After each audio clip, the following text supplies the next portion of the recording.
Na questão do parlamento, é que o eleitor, ele presta muita atenção na eleição para o executivo. Então, ele sabe quem é o candidato a prefeito, quem é o candidato a governador e quem é o candidato a presidente.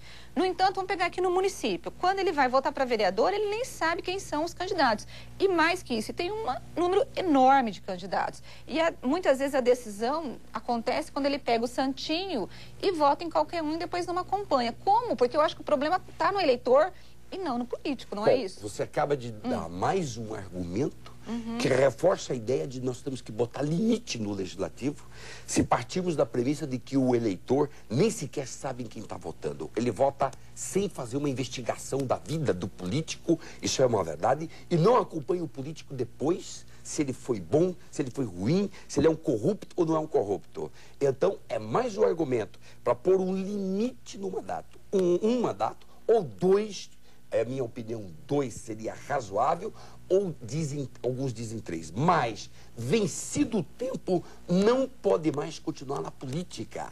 Ele não pode mais ser um político, porque o enraizamento dele com a corrupção vai fazer com que ele, cada vez mais, seja reeleito, porque justamente as caras mais conhecidas é onde todo mundo joga dinheiro nas campanhas. Porque quer comprar o parlamentar para lá em Brasília, no parlamento, cuidar dos interesses de quem está dando dinheiro. Então, é um jogo que está por detrás, que envolve grandes empresas, mais a vida política do político, e com isso tudo isso acontece nas barbas dos eleitores, porque os eleitores não estão mesmo prestando atenção. Logo, um argumento a mais para colocar o fim do político profissional. Não queremos mais José Sarney da vida, 60 anos de vida pública. Isso é inconcebível num país com altíssimo nível de corrupção como o nosso.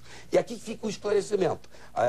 Zé Arnaldo e Rose, muita gente, na nossa campanha no Brasil todo, pergunta, mas existem os bons políticos? E os bons políticos precisam ser reeleitos.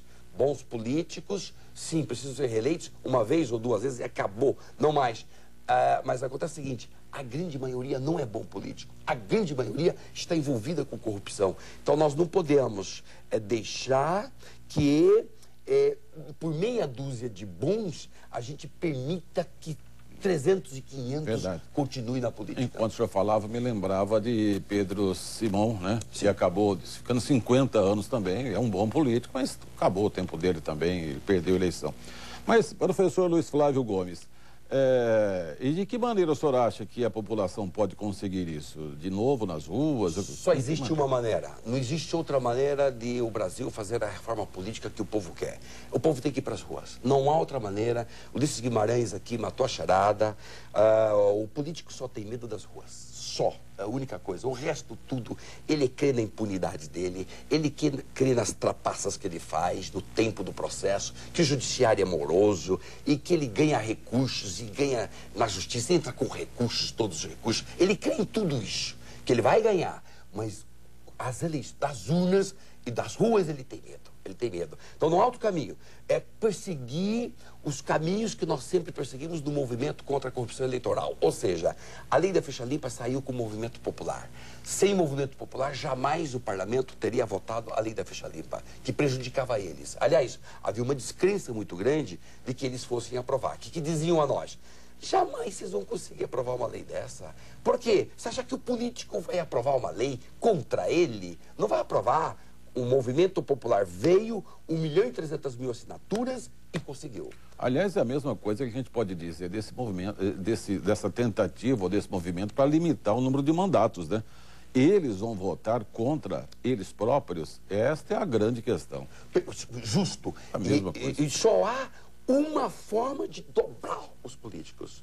É as urnas, o povo nas ruas, postulando. Outro caminho não existe. Não existe. Porque a tendência é o político manter o seu poder. Professor, eu concordo com o senhor que uma forma de pressão é o povo nas ruas. No entanto, que nós observamos nos protestos recentes, em que o país inteiro foi varrido, né, por vários protestos, é de que no começo você tinha lá o povo protestando, mas depois esse movimento, ele foi tomado pelos black blocs. E aí a população se afastou das ruas. Então, houve um recuo da população, a primeira questão. A segunda é que eu não vejo um povo politizado e que vá para as ruas para poder reivindicar aquilo que é de direito. Tanto que a corrupção hoje no Brasil, ela incomoda menos do que uma economia com problemas. Você vai perder votos se a economia tiver com volta da inflação, por exemplo. Mas não perde votos se você tiver um governo corrupto. Parece que o brasileiro é tolerante. Como fazer com que o povo vá para as ruas, já que não há esse envolvimento e essa cidadania, esse espírito de cidadania arraigado? Vamos lá. Algumas coisas são a história lhe dá razão. O brasileiro, ele é muito acostumado com corrupção e ele tem uma certa tolerância e leniência com a corrupção. A história dá razão para essa sua afirmação. Mas, de outro lado, ninguém imaginava, então, dentro desse contexto, que em 20 de junho de 2013 nós estivéssemos com 2 milhões de pessoas nas ruas. Quem imaginava isso? E aconteceu. Ou seja, então o que é preciso para que o brasileiro deixe a sua Aconteceu, mas depois morreu, professor, porque aí... Por dois erros. É isso que eu quero saber. 2 erros foram cometidos. 2 erros foram cometidos na movimentação de junho. Primeiro, o acerto. O acerto é a manifestação da indignação. Isto foi muito importante. Sim. Muito importante. Agora, primeiro erro. O próprio grupo não teve o cuidado que agora está tendo de separar joio do trigo. Violência é violência, reivindicação de direitos é reivindicação de direitos. O erro foi não ter o próprio grupo abolido, ali, enfrentado. E coloca quem é violento não é do nosso grupo. Veja agora o que está acontecendo todos os sábados em São Paulo. Eu já fui a um deles para ver, só para olhar.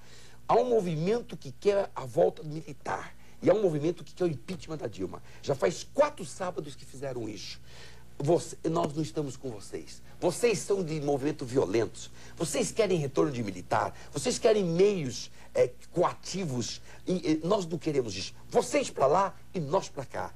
E a polícia entra no meio e separa os 2 grupos. Vocês são vocês, nós somos nós. O Lobão, inclusive, o cantor, não aceitou entrar junto no mesmo grupo porque ele diz, eu não quero violência, eu quero que a ideia que nós sustentamos desse caso de impeachment da Dilma, se vai prosperar ou não é outra história. O importante é que o movimento, ele fez correto, isto não foi feito em junho. Foi o primeiro erro. Segundo erro, jamais se faz um protesto sem ter lideranças que possam discutir o que nós queremos. Porque senão não tinha pauta, vocês não tinham pauta, né?